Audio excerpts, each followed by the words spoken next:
शाना खड़ी है।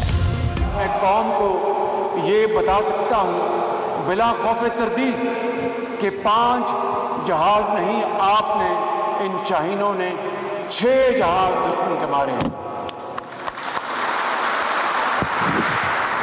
10 मई की शाम को आपने इस नाम नहाद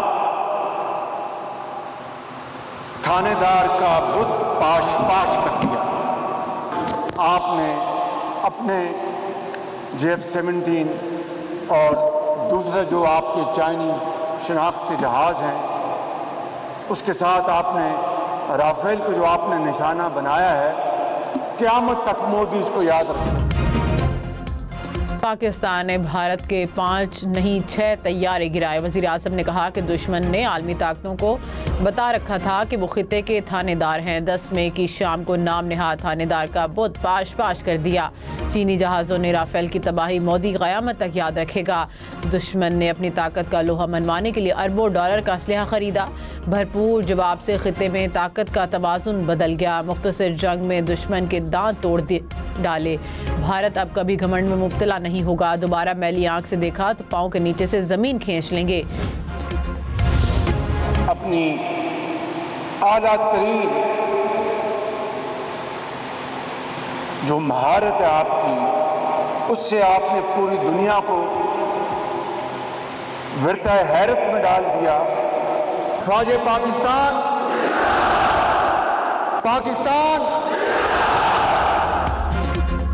वज़ीर आज़म का कामरा एयरबेस का दौरा। आर्मी चीफ जनरल सियासी Munir, air chief Zaheer Ahmed Babar Sidhu, naval chief admiral Naveed Ashraf भी हमरा थे। शहबाज शरीफ ने कहा कि शाहीनों ने अपनी महारत से दुनिया को हैरत में डाल दिया। दोस्तों के एतमाद को आसमान तक पहुँचाया। तारीख में से ज़्यादा शानदार फतह नसीब नहीं हुई। वज़ीर आज़म ने आर्मी चीफ, एयर चीफ और नेवल चीफ को भी सराहा।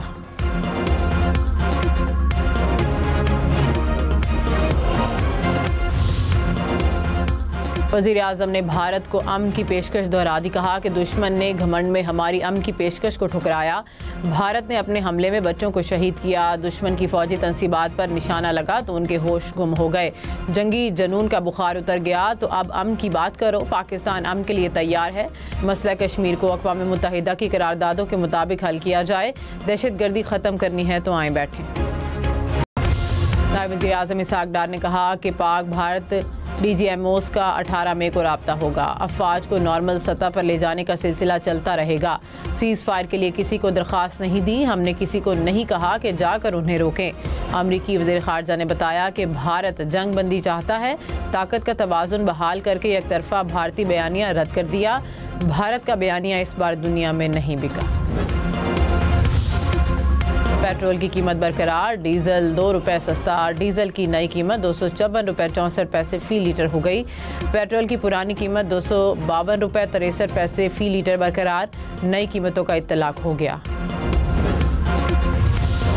हुकूमत ने मट्टी के तेल की कीमत में 5 रुपये 4 पैसे कमी कर दी। मट्टी के तेल की नई कीमत 164 रुपये 65 पैसे फ़ी लीटर हो गई। मुल्क के बेशतर इलाकों में आज भी मौसम गर्म रहेगा। इस्लामाबाद, कश्मीर और गिलगित बल्तिस्तान में भी गर्मी पड़ने का इम्कान। दर्जा हरारत मामूल से 5 से 7 डिग्री ज़ायद रहने की पेशगोई।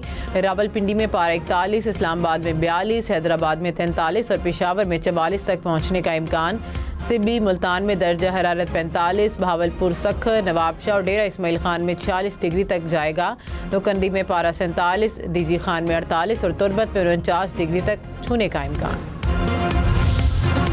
वज़ीर आज़म शहबाज शरीफ का अज़रबैजान के सदर से राब्ता। कहा कि पाकिस्तान अज़रबैजान हमेशा सच्चे भाइयों की तरह एक दूसरे के साथ खड़े रहे हैं। सदर एलियफ ने पाकिस्तान की शानदार कामयाबी पर वज़ीर आज़म को मुबारकबाद दी। हम कोशिशों को सराहा। अज़रबैजान के सदर ने दौरा पाकिस्तान की दावत कबूल कर ली। Opposition leader senate Shibli Faraz ने कहा कि मोदी का मकरू चेहरा और झूठा बयानिया दुनिया के सामने बेनकाब हो गया। बगैर तहकीकात हमला करके भारत ने गैर जिम्मेदारी का मुजाहिरा किया। मोदी ने भारत को RSS के नजरियाती जनून में मुब्तला कर रखा है। आलमी बिरादरी मोदी की गैर जिम्मेदारियों का नोटिस ले। मौलाना फजलुर रहमान ने कहा कि किसी का बाप भी पाकिस्तान का पानी नहीं रोक सकता। सिंतास मुआहदे में सालिस मौजूद हैं, कोई भी फरीक इसे मुअत्तल नहीं कर सकता। पहलगाम वाक़े के 10 मिनट बाद सारा मलबा पाकिस्तान पर डाला गया। भारत की धमकियों से मरूब नहीं होंगे, ताकत के बलबूते पर तनाज़ात हल नहीं हो सकते। भारत में मोदी अकेला रह गया, पाकिस्तान में मुकम्मल यकजहती है।